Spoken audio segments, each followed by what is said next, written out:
ಫ್ರೆಂಡ್ಸ್ಗೆ hi friends, welcome back to my YouTube channel.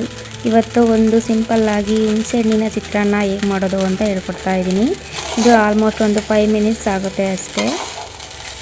ಎಲ್ರಿಗೂ ಇಷ್ಟ ಆಗುತ್ತೆ. ಹೇಗೆ ಮಾಡೋದು ಅಂತ ನೋಡೋಣ ಬನ್ನಿ. ಹಾಯ್ ಫ್ರೆಂಡ್ಸ್, ಇವತ್ತು ಹುಣಸೆ ಹಣ್ಣಿನ ಚಿತ್ರಾನ್ನ ಮಾಡೋದಕ್ಕೆ ಏನೇನು ಬೇಕಾಗಿರೋ ಸಾಮಗ್ರಿಗಳು ಅಂತ ಹೇಳ್ತಾ ಇದ್ದೀನಿ. ಮೇನ್ ಇಂಗ್ರೀಡಿಯೆಂಟ್ ಆಗಿ ಹುಣಸೆ ಹಣ್ಣು ಬೇಕಾಗುತ್ತೆ, ಮತ್ತು ಇದು ಕರಿಬೇವು ಒಗ್ಗರಣೆಗೆ, ಮತ್ತು ಕೊತ್ತಂಬರಿ ಸೊಪ್ಪು, ಮತ್ತು ಖಾರಕ್ಕೆ ತಕ್ಕಂತೆ ಒಂದು 2-3 ಅಥವಾ ಮೆಣಸಿನ್ಕಾಯಿ ತಗೊಳ್ಳಿ, ತೆಂಗಿನಕಾಯಿ ತೊಯ್ದು. ಫಸ್ಟು 1-2 ಟೇಬಲ್ ಸ್ಪೂನ್ ಅಷ್ಟು ಆಯಿಲ್ ಹಾಕ್ಕೊಳ್ಳಿ.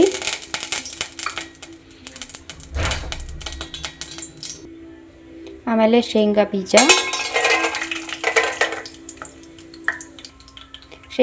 ಸ್ವಲ್ಪ ಚೆನ್ನಾಗಿ ಬ್ರೌನ್ ಆಗೋವರೆಗೂ ಫ್ರೈ ಮಾಡಿಕೊಂಡು ಎತ್ತಿಟ್ಕೊಳ್ಳಿ. ಗೈಸ್, ಇಷ್ಟು ಫ್ರೈ ಆದರೆ ಸಾಕಾಗುತ್ತೆ. ಕಡಲೆ ಬೀಜ ಜಾಸ್ತಿ ಮಾಡ್ಕೋಬೇಡಿ. ಇವಾಗ ಸ್ವಲ್ಪ ಸಾಸಿವೆ, ನಂತರ ಆನಿಯನ್ನ ಆ್ಯಡ್ ಮಾಡ್ಕೊಳ್ಳಿ.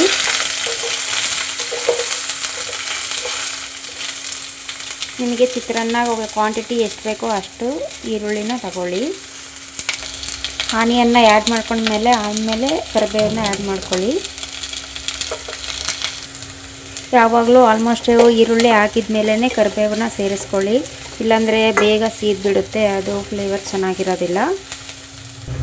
ಈರುಳ್ಳಿ ಜೊತೆಯಲ್ಲೇ ಹಂಗೆ ಮೆಣಸಿನ್ಕಾಯಿನೂ ಸೇರಿಸ್ಕೊಳ್ಳಿ, ಬೇಗ ಖಾರ ಬಿಡುತ್ತೆ.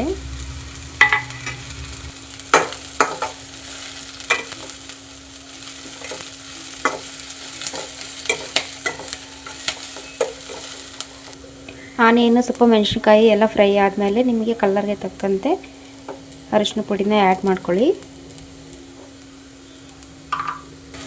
ಇವಾಗ ಮೇನ್ ಇಂಗ್ರೀಡಿಯೆಂಟಾಗಿ ತೊಗೊಂಡಿರೋ ಹುಣಸೆಹಣ್ಣಿನ ರಸನ ಆ್ಯಡ್ ಮಾಡ್ಕೊಳ್ಳಿ.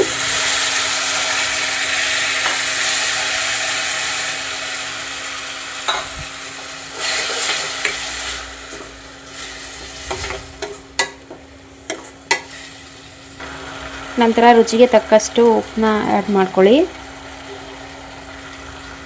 ಎಲ್ಲರೂ ಮನೆಯಲ್ಲೂ ಆಲ್ಮೋಸ್ಟ್ ಎಲ್ಲ ಚಿತ್ರಾನ್ನ ಟ್ರೈ ಮಾಡಿರ್ತೀರ. ಇದು ಹುಣಸೆಹಣ್ಣಿನ ಚಿತ್ರಾನ್ನ ಚೆನ್ನಾಗಿರುತ್ತೆ, ಹುಳಿಯಾಗಿ.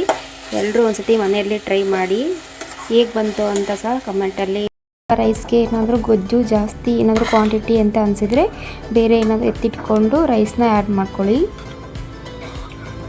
ರೈಸ್ನ ನೀವು ಚಿತ್ರಾನ್ನ ಗೊಜ್ಜು ಮಾಡೋಕ್ಕಿಂತ ಮುಂಚೆನೇ ಮಾಡ್ಕೊಳ್ಳಿ, ಯಾಕಂದರೆ ರೈಸು ಏನಾದರೂ ಬಿಸಿ ಇದ್ದರೆ ಉದುದ್ರಾಗಿ ಬರೋದಿಲ್ಲ. ಹಂಗಾಗಿ ಲಾಸ್ಟಿಗೆ ನಾವು ಫ್ರೈ ಮಾಡ್ಕೊಂಡಿರೋಂಥ ಕಡಲೆ ಬೀಜನ ಆ್ಯಡ್ ಮಾಡ್ಕೊಳ್ಳಿ. ಜೊತೆಗೆ ಕೊತ್ತಂಬರಿ ಸೊಪ್ಪನ್ನ ಆ್ಯಡ್ ಮಾಡ್ಕೊಳ್ಳಿ.